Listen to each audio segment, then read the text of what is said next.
أعوذ بالله من شرور أنفسنا ومن سيئات أعمالنا. من يهده الله فلا مضل له ومن يضلل فلا هادي له، وأشهد أن لا إله إلا الله وحده لا شريك له، وأشهد أن محمدا عبده ورسوله. يا أيها الذين آمنوا اتقوا الله حق تقاته ولا تموتن إلا وأنتم مسلمون. يا أيها الناس اتقوا ربكم الذي خلقكم من نفس واحدة وخلق منها زوجها وبث منهما رجالا كثيرا ونساء، واتقوا الله الذي تساءلون به والأرحام، إن الله كان عليكم رقيبا. يا أيها الذين آمنوا اتقوا الله وقولوا قولا سديدا يصلح لكم أعمالكم ويغفر لكم ذنوبكم، ومن يطع الله ورسوله فقد فاز فوزا عظيما. أما بعد، فإن خير الحديث كتاب الله، وخير الهدي هدي محمد صلى الله عليه وسلم، وشر الأمور محدثاتها، وكل محدثة بدعة، وكل بدعة ضلالة، وكل ضلالة في النار. أعوذ بالله من الشيطان الرجيم. بسم الله الرحمن الرحيم. قاف والقرآن المجيد، بل عجبوا أن جاءهم منذر منهم فقال الكافرون هذا شيء عجيب. أإذا متنا وكنا ترابا ذلك رجع بعيد.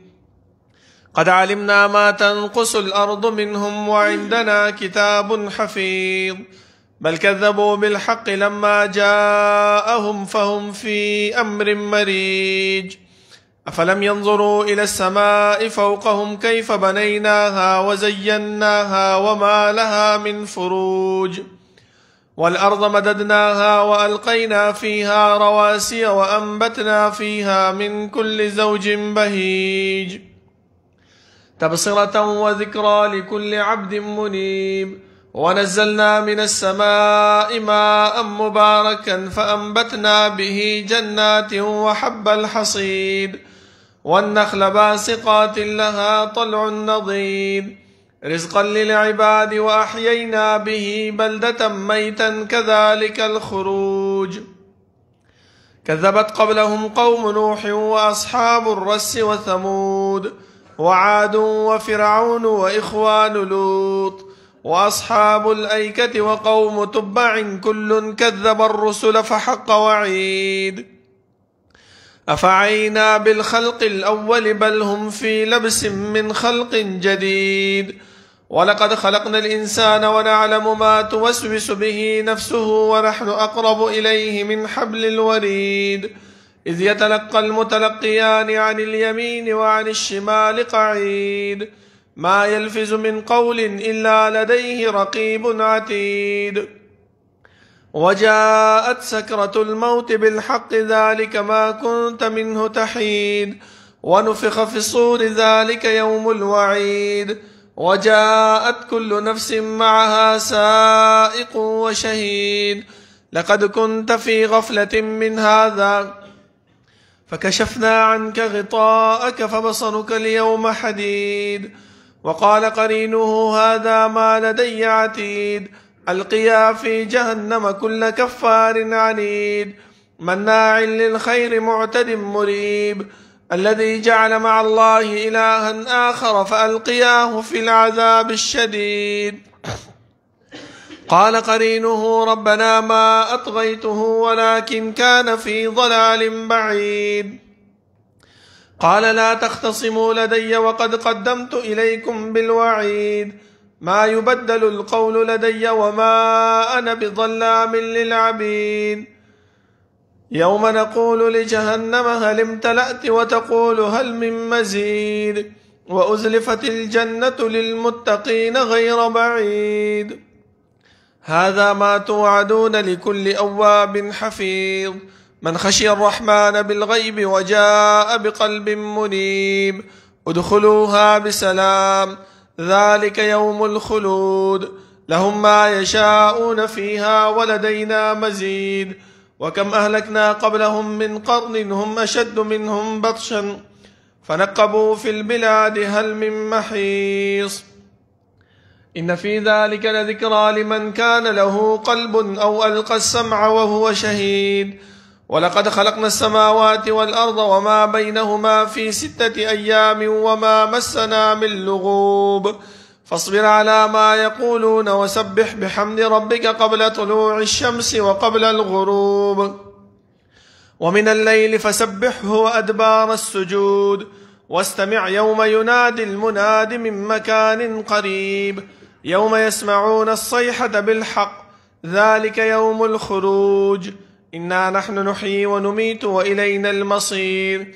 يوم تشقق الأرض عنهم سراعا ذلك حشر علينا يسير نحن أعلم بما يقولون وما أنت عليهم بجبار فذكر بالقرآن من يخاف وعيد اللهم صل على محمد وعلى آل محمد كما صليت على إبراهيم وعلى آل إبراهيم إنك حميد مجيد اللهم بارك على محمد وعلى آل محمد كما باركت على إبراهيم وعلى آل إبراهيم إنك حميد مجيد بسم الله الرحمن الرحيم وما أرسلناك إلا رحمة للعالمين وقال تعالى لقد جاءكم رسول من أنفسكم عزيز عليه ما عنتم حريص عليكم بالمؤمنين رؤوف رحيم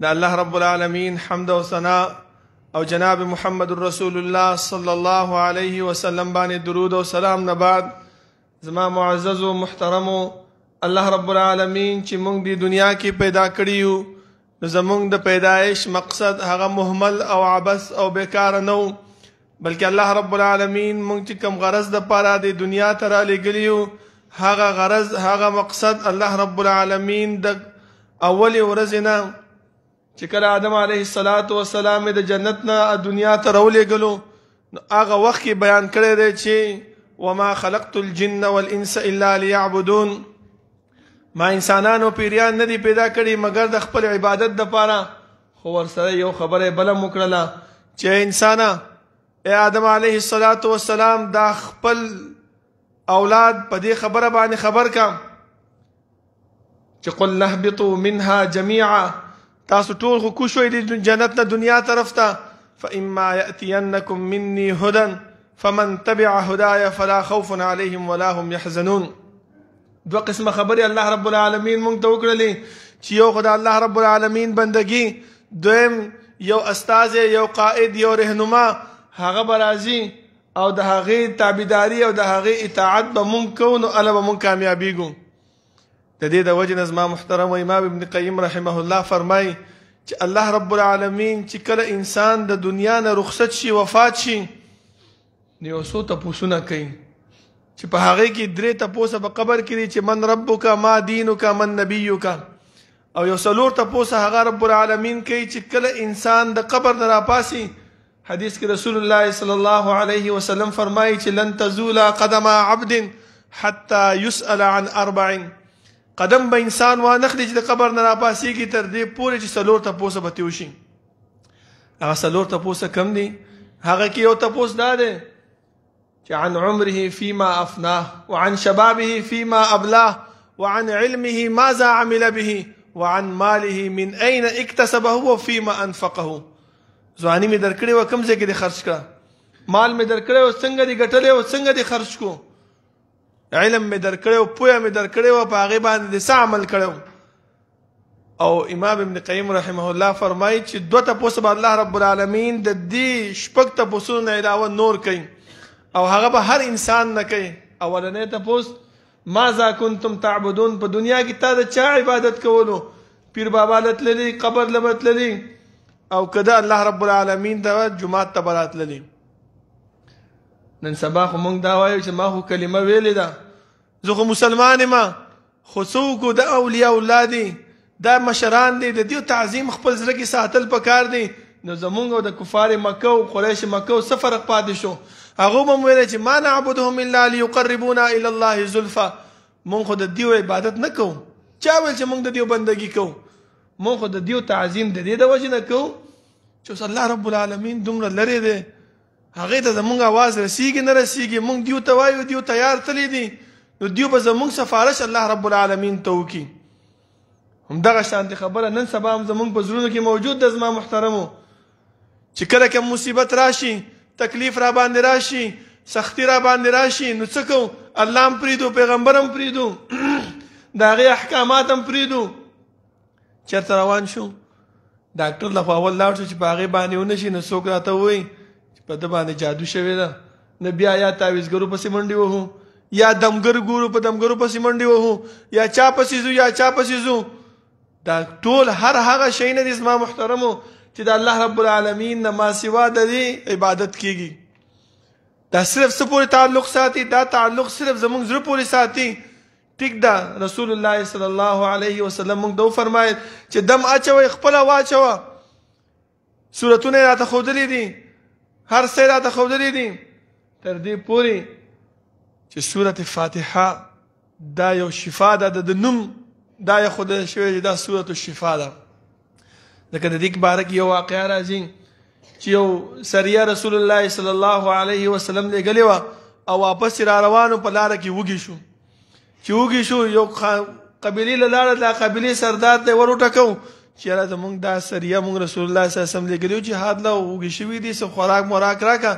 هغې ویل چې نشته، ځئ تاسو داسې یې واغسئ لکه نن سبا خلک چې مونږ د وابیان وایي، همدغه شان هغوی تاسو صابیان یې، ځئ نه درکو تاسو له، تاسو بېدینه یې، تاسو مور او پلار نیکونو دین پرېښی دی، نه درکو. د الله رب العالمین حکمت تاسو وګورئ. همدغه مشر چې کوم دی نو لړم یا مار چې کوم دی نو وچیچلو، اوس چا سره د هغې دغه نشته دی، دم نشته دی، نه چا سره چې کوم دی څه دوایي شته. سمدستي رالم دی صحابي له او ورته وفرمایل چې یاره تاسو څه دم شته؟ هغه چې او دم به اچوم، خو موږ له به څه راکوئ؟ ټیک ده درکوو، به څه به راکوئ؟ دا شی به درکوو. دا صحابي وایي چې ما 3 ځل سورت فاتحه په هغې باندې ولوسته، الله رب العالمین شفا وله ورکړله. خو دا څه دپاره چې زموږ زړونو کې هغه ایمان موجود وي، هغه للهیت موجود وي. لکه زموږ په دې دغه کې مشهوره ده، وایي چې کله لړم ګورئ، دا مچۍ ګورئ، نو وایي اذا بطشتم جبارین وایي دا مچۍ په تاسو باندې نه راځي.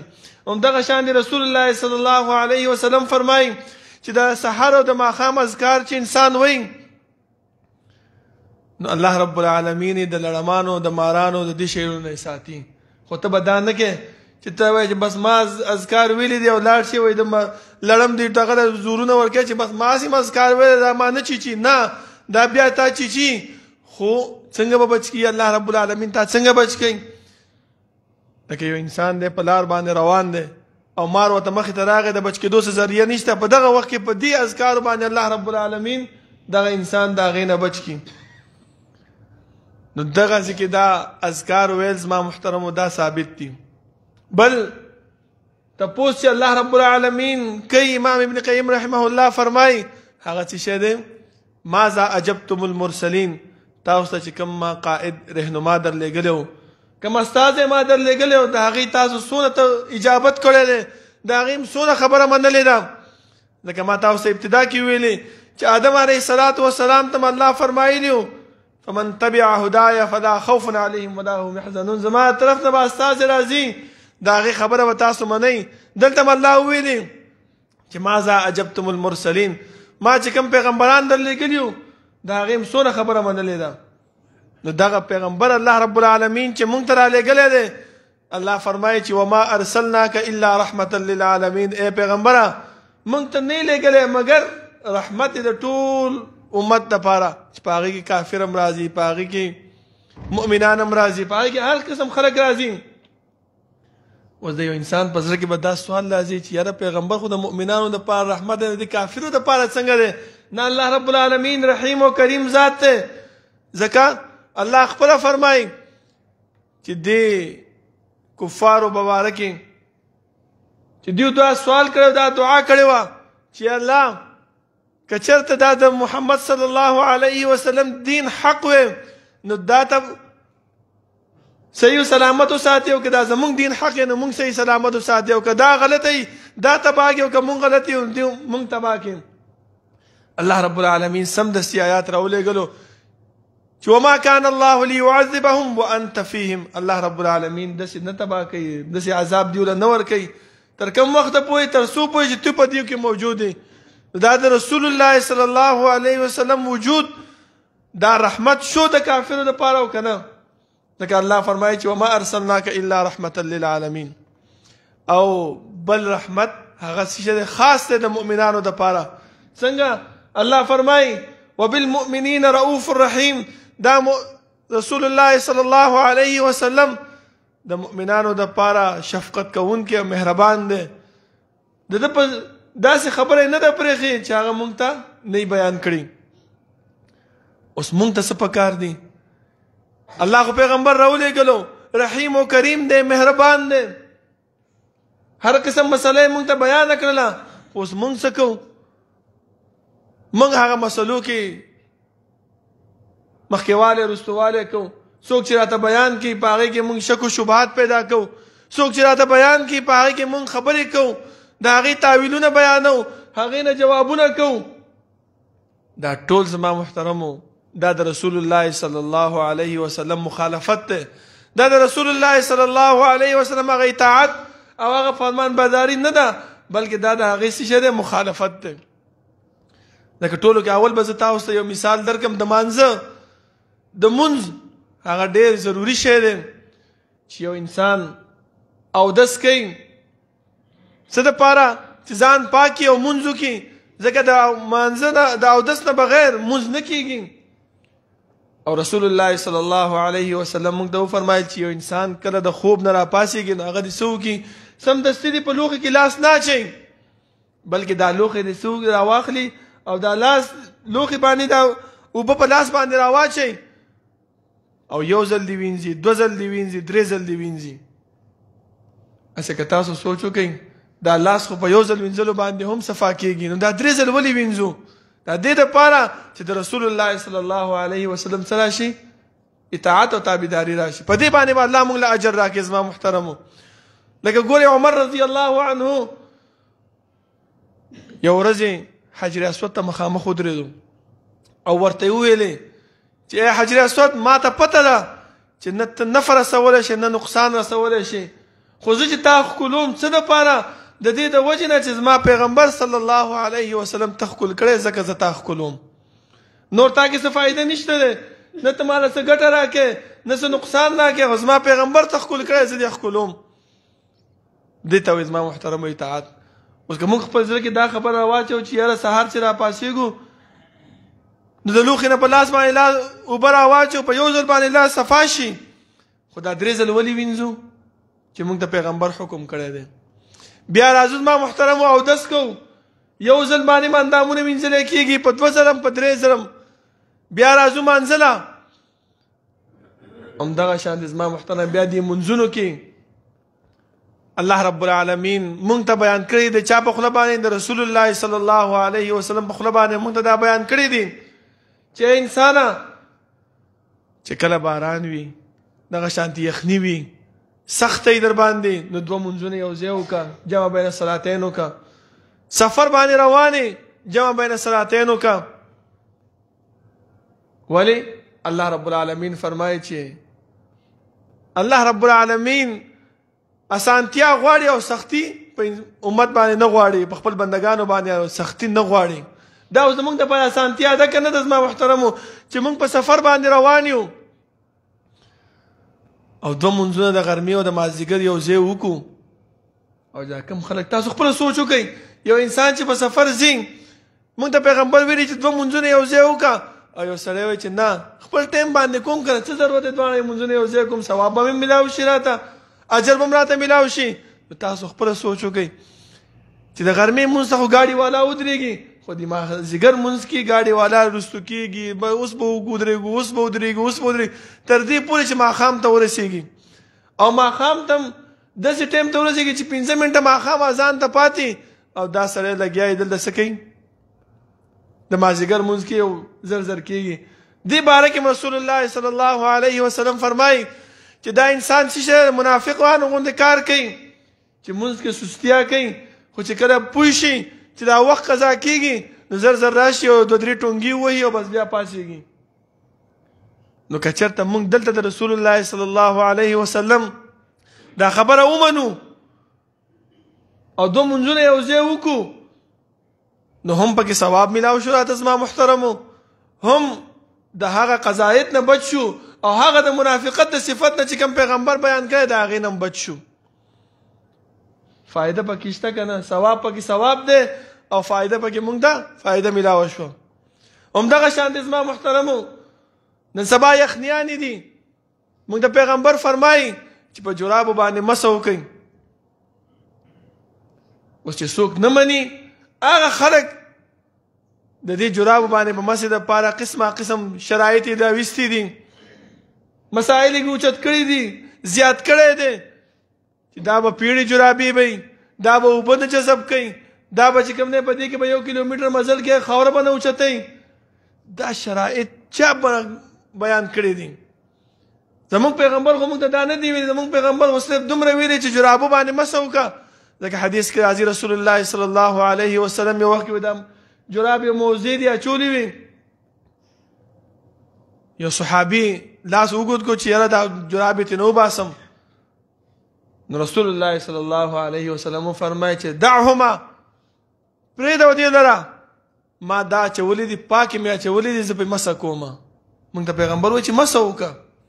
بیا یې راته دومره ویلي دي چې انسانه چې د مقیمې په سفر باندې نه یې نو یو ورځ او یو شپه 24 غنټې ته په هغې باندې مسه کولی چې سهار مونځ کې د دپاره د اودس وکړو، جرابې دې واچولې، نو غرمه، مازدیګر، ماښام، ماخوستن دا ټول په دې باندې مسه کولی شي تر څو پورې چې دا جرابې تا ویستې نه چې دې ویستلې بیا به اودس کوي او وینځي به بیا به دا جرابې اچوي. همدغه شانتې مسافر هغې دپاره 3 ورځې او 3 شپې رسول الله صلی الله علیه وسلم ټیم یخی دی. دا حکم منل څه شی دی زما محترمو؟ دا د دې پیغمبر هغه تقاضا چې کوم ده هغه منل دي. دا څه دپاره دی زما محترمو؟ اوس ته په دې یخنۍ کې هر مانځه ته جرابې وباسه او هر مانځه باندې په یخو اوبو او خپې وینځه. ټول مشران ناست دي، دا خو دیو دپاره کمزورتیا ده که نه ده؟ ټیک ده که ته په ګرمو اوبو مخپې وینځې نو دا جرابې ویستل او بیا اچول دا دیو له تکلیف دی که نه دی؟ ما جعل الله من حرج، الله رب العالمین څه تکلیف په تاسو باندې نه غواړي. الله دا غواړي چې تاسو دپاره اسانتیا راشي. موږ په زوره په ځان باندې خپل دا دین څه کړی دی؟ ګران کړی دی. ولې ګران په ځان باندې خپل دا دین؟ په کار دا دی زما محترمو چې موږ دا دین په خپل ځان باندې آسان کو او په دې جرابو باندې څه وکړو؟ مسه وکړو. بیا زما محترمو جومات ته چې راشو رسول الله صلی الله علیه وسلم فرمایي چې کله جومات ته راننوځي 2 رکعاته نفل وکړئ. اذا دخل احدکم المسجد فلا یجلس حتی یصلی رکعتین، نه دې کینی تر دې پورې چې 2 رکعاته تحیت المسجد نه کړي. دا حکم دی د هغې. دا یې راته نه دي ویلي چې دا کم وختونه منې دي په هغې کې مه کوه، نه، چې کم ټایم کې ته جومات ته راننوتې بس 2 رکعاته به کې. دا دغه حکم دی، بس منو آمنا وسلمنا. ځکه الله رب العالمین د یهودو په باره کې فرمایي چې الله رب العالمین پیغمبر را لېږلی و. که چېرته د دې یهودو د دې پیغمبر تابعداري کړې وې، د دې خبره یې منلې وې، نو الله رب العالمین به دیو باچاهان کړی وې. خو دیو څه ویلې؟ نؤمن بما انزل الینا ونکفرون بما وراءه. موږ هغه څه باندې ایمان راوړو چې په موږ باندې څه نازل شوی دی، تورات، او د دې نه علاوه موږ په هېڅ باندې ایمان نه راوړو. اوس چې جومات ته سړی راننوځي او هسې مونځونه کوي. سعید ابن مسیب رحمه الله یو کس ولیدو چې راننوته چې جومات ته ګوري هغه لګیا دی او مونځ کوي، ښکته کېږي او پورته کېږي. هغه ورته ویلې چې دا ته څه کوې؟ وایي څه کوم، ګورې نه مونځ کومه. وایي الله رب العالمین تعالی په دې باندې عذاب درکوي. هغه ورته وایي دا ته څه خبرې کوې؟ په مانځه باندې الله عذاب راکوي، دا څنګه چل دی؟ مونځ کومه که نه؟ هغه ویل په مونږ عذاب نه درکوي بلکې د رسول الله صلی الله علیه وسلم په مخالفت باندې تعالی عذاب درکوي. پیغمبر وایي چې راننوځې 2 رکعاته وکړه او ته لګیا یې ځان دغه جوړ کړی دی ښکته کېږي او پورته کېږي منځونه رکعتونه دي او منځونه دي. اوکې صرف چې کوم ځای کې مونږ ته بیان کړی دی لکه د جمعې دا ورځ ده پیغمبر مونږ ته دا 15 حصو باندې تقسیمه کړې ده. په اول ټیم باندې چې راشي د اوښ عمره ثواب دی قربانولو، په دویم ټیم باندې چې راشي د غوایي د قربانولو ثواب، په دریم باندې د چیلي د قربانولو ثواب، په څلورم باندې چې راشي نو د چرګې، د پنځم باندې چې راشي نو د هګۍ د قربانولو ثواب. بیا یې راته دا وویلې چې کله ته راننوځې اول 2 رکعاته تحیت المسجد وکړه، بیا لګیا اوسه چې الله رب العالمین څومره ستا په نصیب کې او په قدرت هغه کې لیکلي دي هغه عمره منځونه کوه 2 رکعاته کوه، ځکه نفل د 2 رکعاتو نه زیات نشته چې 2 رکعاته بعد به خامخا سلام ګرځې. و بیا لګیا اوسه د امام د منبر د خطو پورې څومره چې الله رب العالمین ستا په دغه کې لیکلي دي هغه عمره منځونه کوه. دې ځای کې مونږ ته اجازت شوی دی کوه. د دې نه ما سوا نور دا نه دي ویلي چې ته کله جومات ته راننوځې بس منځونه کوه او رکعتونه کوه. ولې وایي نفل کومه؟ د دې د وجې نه زما محترمه مونږ ته چې الله رب العالمین کوم پیغمبر را لېږلی دی د هغې تابعداري دغه شان پکار ده لکه څنګه چې هغه مونږ ته بیانه کړې ده. او که نه مونږ خپل ځان نه لګیا یو چې یاره زما په مذهب کې نشته دی، ما ته مشر نه دی بیان کړي، ما ته مفتی صاحب نه دی بیان کړي، ما ته د جماعت امام نه دی بیان کړي، نو په دې باندې زما محترمو کامیابي نشته دی. لکه نن سبا مونږ وایو که نه الله بلا او بګردني ملا مړه بس ملا صاحب بیان او راته وکړو عمل پې کومه که صحیح او خو صحیح ده او که صحیح نه نو ګناه د هغه په سر باندې داسې وایو مونږ که نه. لیکن الله فرمایي چې ولا تزر وازرة وزر اخرى، دا ذهن کې مه راوله چې غلط وي نو د ګناه به د ملا په سر باندې، ملا په سر باندې نشته. یو انسان د بل انسان ګناه نشي وړلی.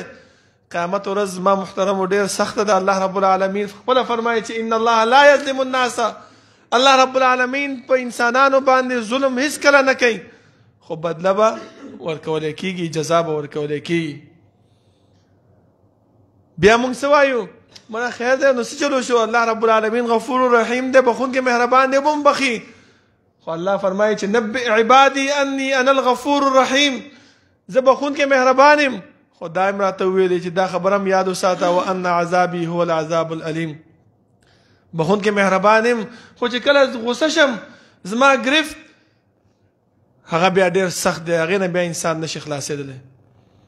د دې د وجې نه زما محترمو مونږ ته چې الله رب العالمین کوم پیغمبر را لېږلی دی د هغې پیغمبر خبره منل، د هغې په احکاماتو باندې عمل کول، دا د هغې پیغمبر تابعداري او اطاعت ته زما محترمو.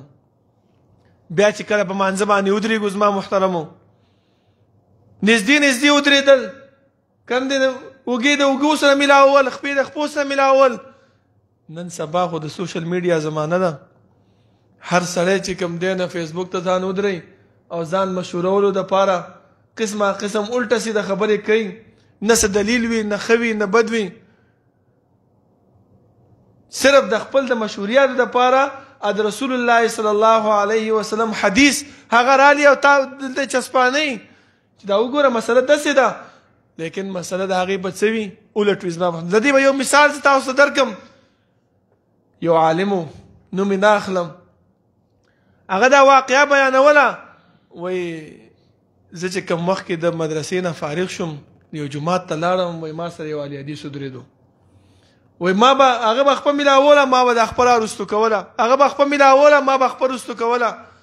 وایي چې مونځ ختم شو ما ورته وویل چې ملګریه ټول مونځ کې زما توجه خرابه کړه، خشوع دې راله خرابه کړه. وایي هغه راته وویلې چې رسول الله صلی الله علیه وسلم حدیث دی چې خپې خپو سره میلاو کوي، ځکه که نه میلاوئ په دې کې شیطان ودرېږي. وایي هغه راته سمدستي وویلې چې دا ته چې دومره کلاو ولاړې دې منځ کې شیطان نه راځي. ولې پیغمبر ته پته نه وه، الله رب العالمین ته پته نه وه چې هغه مونږ ته دا ویله چې خپو په منځ کې چې دنه شیطان ودرېږي، نو دا یې راته ویلی شو چې منځ کې هم ودرېږي، لږ نږدې نږدې ودرېږه. دومره راته ویلي چې خپل د اوږو موافقت باندې خپې کلاوې ودروه، د دې نه زیاتې مه زیاتوه، د دې نه کم ودرېږه.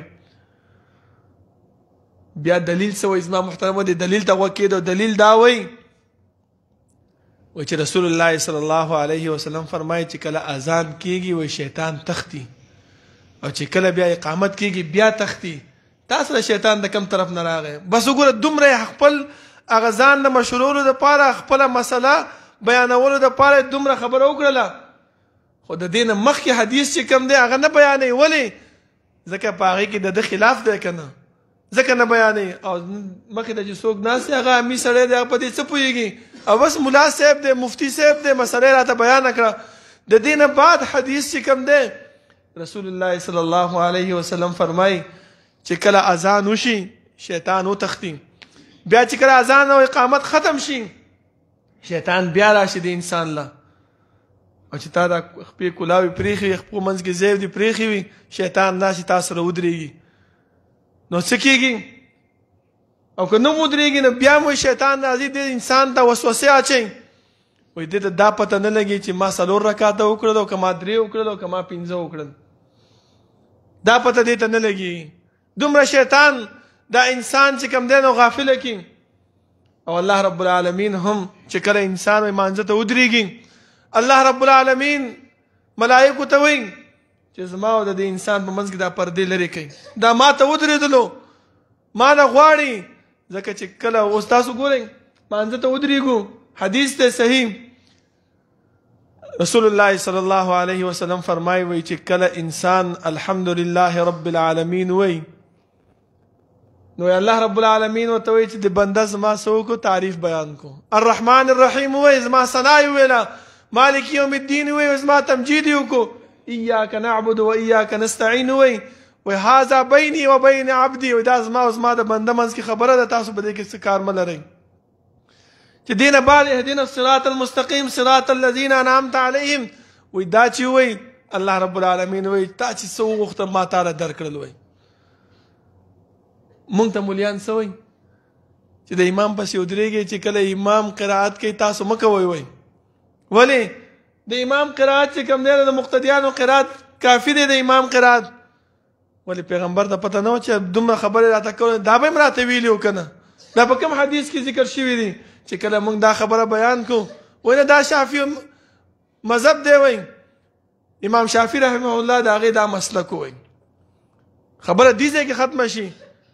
د الله رب العالمین د هغه اقوال او د هغې خبرو نه دا انسان څه شی شي چې کله دا سورة فاتحه پرې د هغې نه وروستو شي. زما محترمو څومره ښکلې خبرې الله رب العالمین موږ ته کوي. خو چې کله وایي دا انسان څه شی شي شیطان هغه وسوسو کې راشي د هغې په غفلت کې راشي، الله رب العالمین ملائکو ته وایي چې بس پردې وغورځوئ. دا خو څه شړې وړې وایي دا څه شی کوي؟ دا خو ماته نه دی ولاړ، دا خو چې خپل سوچونه کوي. لکه یو قصه مشهوره تاسو ته پته ده، یو ملا په مانځه کې غلط شو چې سلام یې وګرځوي چې ما 3 رکعاته کړې که 4 کړې وایي شاته یو مقتدي ولاړو هغه د ملا صاحب زما 4 دکانه دی وایي زه هر مانځه کې د یو دکان حساب کوم ما 3 کړې دي یو پاتې تا 3 رکعاته کړې دي. وایي په دې خلکو باندې الله رب العالمین ملائکو ته څه وایي؟ وایي پردې پرې راوغورځوئ دا څه اخوا دېخوا خبرې کوي دا زما ته نه دی ولاړ. وایي نو زما محترمو چې کومه خبره کوم ملا تاسو ته بیانوي کوم عالم تاسو ته کوم بیانوي هغې باندې لږ تپوس پکار دی، لږ جانچ و پړتال پکار دی، سمدستي منل نه دي پکار. صرف دا ورته ووایي چې دا په قرآن کې څه دلیل دی، احادیثو نه څه دلیل دی، زمونږ صحابو د دې نه څه اخذ کړی دی. لکه تاسو وګورئ رسول الله صلی الله علیه وسلم د صحابو په باره کې الله رب العالمین څه فرمایي؟ فإن آمنوا بمثل ما آمنتم به فقد اهتدوا. دا ولې الله رب العالمین موږ ته فرمایي چې انسانانو که چېرته کامیابي غواړئ هدایت غواړئ د دې صحابو په لاره باندې روان شي. ولې راته وایي؟ دا دې د وجې نه چې پیغمبر چې کومه خبره کړې وه دې ویل چې آمنا وسلمنا. لکه د جنګ بدر په موقع باندې رسول الله صلی الله علیه وسلم د صحابو نه تپوسونه کول چې څنګه چلو کو څنګه چلو کو. عمر رضی الله عنه ښایسته خبرې وکړې، ابوبکر رضی الله عنه ښه خبرې وکړې، مقداد ابن اسود رضی الله عنه هغه راپاڅېدو او ویل چې د الله رسوله په دې خبره باندې ځان پوهه کا چې موږ هغه خلک نه یو د موسی علیه السلام او د بني اسرائیل غوندې چې هغه ورته ویلي چې اذهب انت وربك فقاتلا انا هاهنا قاعدون، واشه ته او ستا رب لاړ شئ هلته وجنګېږئ، موږ دلته ناست یو. بلکې موږ دا وایو چې موږ تا سره څنګ په څنګ ولاړ یو، څنګه چې حکم ته کوې که په دې بحر باندې لېږي په دې بحر باندې هم موږ ځو او تا سره چې کوم دی نو جهاد کوو. په دې خبره باندې رسول الله صلی الله علیه وسلم ډېر زیات خوشحاله شو. دې د وجې نه زما محترم الله رب العالمین موږ ته د دې صحابو اطاعت او د تابعدارۍ ذکر کړی دی. تاسو وګورئ دغه میاشت چې کوم موږ باندې روانه ده په دې کې د ابوبکر صدیق رضی الله عنه د شهادت واقعه ده. او ابوبکر صدیق رضی الله عنه څوک؟ رسول الله صلی الله علیه وسلم د هغې مبارک فرمایي چې زه د هر انسان احسان پوره کولی شم، خو ابوبکر داسې سړی چې د هغې احسان نه شم پوره کولی. هغې ما باندې هر قسم احسانات کړي دي، هر قسم ته نیکیانې ما سره کړي دي، زه د هغې احسان زه نه شم پوره کولی. ځکه یو ورځ رسول الله صلی الله علیه وسلم دا د جنت تذکره کوله، وایي جنت 8 دروازې دي او د هر یو دروازې بیل بیل نوم دی.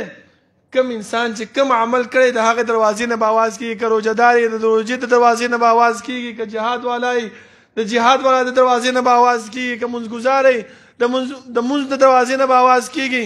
ابوبکر رضی الله عنه ورته چې د الله رسوله داسې یو انسان شته چې د ټولو دروازو ته آواز وشي؟ اول چې او زما ګمان ده چې هغه ته یې وایي. ولې چې کوم حکم موږ دیو ته پیغمبر ویلیو هغه حکم باندې دیو من او عن عمل کړی، ځکه ورته الله رب العالمین او پیغمبر دا بشارت په دنیا کې دیو له ورکړی. زما محترمو بل د دیو فضیلت دا دی چې الله رسول صلی الله علیه وسلم سره په غار حرا کې و. ان الله معنا لا تحزن ان الله معنا، مه یېرېږه الله موږ سره دی. ملګرتیا د الله رب العالمین د دیو سره وه. دغه شان د نور فضایل د ابوبکر رضی الله عنه ډیر دي، خو دا د څه د وجې نه میلاو شوي؟ دا د دې پیغمبر صلی الله علیه وسلم د اطاعت او د تابعدارۍ په وجه باندې. دغه تابعداري او اطاعت پکار دی موږ ته چې موږ هم دغه شانتي وکړو لکه څنګه چې دې صحابو کړو، نو الله به کامیاب یو. زما محترمو د چا په خبرو کې مه راځئ چې یاره خلک به څه وایي. خلک یې سم نه وایي، خلک تا د صحیح دین نه اړئ. آمین په هر ځای کې وایي. زموږ والد محترم الله رب العالمین یو صحت ورکړي، هغه دا خبره کوله وایي په خپل دین باندې عمل کول دا یو خاموش دعوت دی. ته چې کله د احناف جماعت ته لاړ شي او هلته چې دی نو رفع الیدین کې، هلته امین بالجهر کې، هلته خپې ملاوې، نو دا ټول خلک به وایي چې دا وګوره مونږ څنګه مونځ کوو، دا څنګه مونځ کوي. دا یو قسم ته وایي خاموش دعوت دی. ته هغو له دعوت ورکړې چې د پیغمبر دا سنت دی، دا طریقه ده، دا راشه دا وکړه. زما محترمو پکار دا دی چې موږ ته الله رب العالمین کوم پیغمبر را لېږلی د هغه پیغمبر په لار باندې روان شو، نو د هغې هغه تقاضا او د هغې هغه چې کوم ضرورتونه دي په هغې باندې موږ عمل وکړو او الله رب العالمین به موږ د هغې د حوض کوثر نه به موږ باندې اوبه وڅکي. او که چېرته موږ همدغه شانتې تاویلونه کول، د هغې د سنتو نه جوابونه هم کول، نو بیا به د حوض کوثر باندې چې رسول الله صلی الله علیه وسلم ناست دي او ملائک به بعضې خلک راشړي، رسول الله صلی الله علیه وسلم به ورته وایي چې صحابي او صحابي دا خو زما ملګري دي. صحابو تپوس وکړه چې ای د الله رسول ته به څنګه پېژنې دا زما ملګري دي؟ وایي رسول الله صلی الله علیه وسلم وفرمایل چې دا زه به خپل امت څنګه پېژنم چې دا اودس یې کړی وي او د اودس دا لاسونه دي، خپې دي، مخ دی، دا به پړقېږي. د دې پړقا په وجه باندې به زه پېژنم. وایي زه به وایم چې ملایکو دا پرېږده، دا خو زما امت ته زما ملګري دي. وایي هغه به راته وایي چې انک لا تدري ما احدثو بعدک، پیغمبره تا ته پته نشته دی ستا د مرګ نه وروسته دې خلکو ستا په دین کې څه خبرې کړي دي. الله رب العالمین دې موږ د داسې اعمالو نه وساتي. الله رب العالمین دې موږ نه هغه اعمال والي چې زموږ د جنت ته د تلو ذریعه وي او د رسول الله صلی الله علیه وسلم تابعداري او اطاعت پکې موجود وي. اقول قولي هذا واستغفر الله لي ولكم ولسائر المسلمين. إن الحمد لله نحمده ونستعينه ونستغفره ونعوذ بالله من شرور أنفسنا ومن سيئات أعمالنا من يهده الله فلا مضل له ومن يضلل فلا هادي له وأشهد أن لا إله إلا الله وحده لا شريك له وأشهد أن محمدا عبده ورسوله يا أيها الذين آمنوا اتقوا الله حق تقاته ولا تموتن إلا وأنتم مسلمون يا أيها الناس اتقوا ربكم الذي خلقكم من نفس واحدة وخلق منها زوجها وبث منهما رجالا كثيرا ونساء واتقوا الله الذي تساءلون به والأرحام إن الله كان عليكم رقيبا يا أيها الذين آمنوا اتقوا الله وقولوا قولا سديدا يصلح لكم أعمالكم ويغفر لكم ذنوبكم ومن يطع الله ورسوله فقد فاز فوزا عظيما أما بعد فإن خير الحديث كتاب الله وخير الهدي هدي محمد صلى الله عليه وسلم وشر الأمور محدثاتها وكل محدثة بدعة وكل بدعة ضلالة وكل ضلالة في النار. ټیم پوره دی صرف یو دو مسلې تاسو ته بیانوم چې د رسول الله صلی الله علیه وسلم اتباع او تابعداري په هغه کې راشي. یو خدا زما محترمو د جمعې ورځ د دې ډېر فضیلت دی او پیغمبر صلی الله علیه وسلم موږ ته دا په 15 حصو باندې تقسیمه کړې ده او دا یې راته ویلي چې د نور خطونه واخله تر امام د منبر ته خطو پورې. دا الله رب العالمین او پیغمبر په 15 حصو باندې تقسیم کړي. په اوله حصه کې چې راشي نو د اوښ د قربانولو ثواب، د دویمه حصه باندې چې راشي د غویي، د دریم باندې چې راشي د چیلي، په څلورم باندې چې راشي د چرګې، په پنځم باندې راشي نو د انډې د قربانولو ثواب. او بیا یې دا راته ویلي چې د جومات په دروازه باندې ملائک ناست دي چې کله امام منبر ته راوخیږي هغه خپل رجسټر بند کړي او خطبې اورېدو دپاره کښېني. ټیک د مونږ رالو مونځ مو وکړو، د مونځ ثواب میلاو شو، خو هغه د خطبې او د جمعې د ورځې کم اجر او ثواب دی د هغې نه مونږ محرومه شو.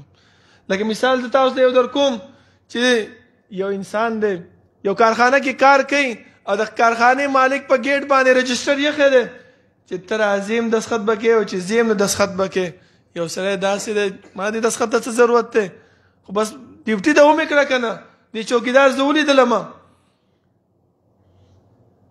د میاشت په اخره کې مالک تنخواه چې ورکوي رجسټر کې ګوري د دې سړي نه دستخط شته نښه شته، تاسو خپله یقین وکړئ چې دا مالک به دې انسان له تنخواه ورکړي نه ورکړي. ولې د دستخط نه دی کړی؟ ما ته څه پته ته راغلی او که نه یې راغلی؟ زما کارخانه کې ډېر خلک دي، ما ته ستا د راتګ او د تګ څه پته لګي چې څه ټایم راغلی او څه ټایم تللی.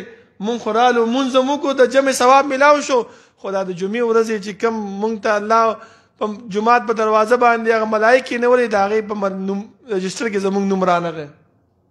دویم زما محترمو چې دا مونږ په دې ټول خلک په دې کې مبتلا یو، هغه دا دی چې د الله رب العالمین دپاره ښایسته ښایسته نومونه دي. ولله الاسماء الحسنى فادعوه بها. د الله ښایسته نومونه دي، په هغه ښایسته نومونه باندې د الله رب العالمین راوبالئ. هغه نومونه څه شی دي؟ الله خپله فرمایي چې د قرآن کریم د تلاوت کولو سره رسول الله صلی الله علیه وسلم فرمایي چې الله رب العالمین په یو حرف باندې 10 نیکیانې ورکوي. وایي زه دا نه یم چې الف لام میم حرف، بلکې الف حرف ولام حرف ومیم حرف. اوس یو انسان الله وایي الله رب العالمین 40 نیکیانې ورکوي. اوس موږ کوم نوم ایجاد کړی دی خدای په دې باندې هیڅ نیکي موږ دپاره نه میلاویږي. او موږ چې بیا دعا کوو یا خدایا یا خدایا کوو او زموږ دعا نه قبلیږي نو بیا ناامیده شو څه وایو؟ د الله رب العالمین یو زه لیدلی یم چې ما باندې مصیبتونه رالیږي. ته خو د الله نه خو وغواړه که نه. خدای خو دا د فارسي لفظ دی او د دې په اردو کې که موږ سوچ وکړو نو خدا خود مطلب خپله راغلی شوی او الله رب العالمین د اسمانونو بره نه رالیږلی دی. چې کوم نوم چې الله رالیږلی دی او کوم نوم مونږ جوړ کړی دی نو په کوم کې به اجر او ثواب ډیر وي. چې کوم د بره نه راغلی زما محترمو په کار دا دی چې نن نه دا عهد وکړو چې دا د خدای لفظ به د خپل د خولې نه لرې کړو او الله او د الله چې کوم صفتي نومونه دي هغه په خپل خوله باندې جاری کړو. نو انشاءالله د رسول الله صلی الله علیه وسلم تابعداري به هم راشي او د الله رب العالمین په نوم باندې چې کوم 40 نیکیانې دي هغه به هم مونږ ته میلاو شي. الله رب العالمین نه دعا ده چې الله رب العالمین د عمل کولو توفیق راکړي او الله رب العالمین دې هغه اعمال موږ نه والي چې کوم باره کې موږ ته پیغمبر را لېږلی دی او کوم باره کې موږ جنت مستحق ګرځېږو. ربنا لا تزغ قلوبنا بعد إذ هديتنا وهب لنا من لدنك رحمة إنك أنت الوهاب. ربنا اغفر لنا ولإخواننا الذين سبقونا بالإيمان ولا تجعل في قلوبنا غلا للذين آمنوا ربنا إنك رؤوف رحيم. ربنا لا تؤاخذنا إن نسينا واخطأنا ربنا ولا تحمل علينا إصرا كما حملته على الذين من قبلنا ربنا ولا تحملنا ما لا طاقة لنا به واعف عنا واغفر لنا وارحمنا أنت مولانا فانصرنا على القوم الكافرين. صفونه برابر کې نږدې ودرې.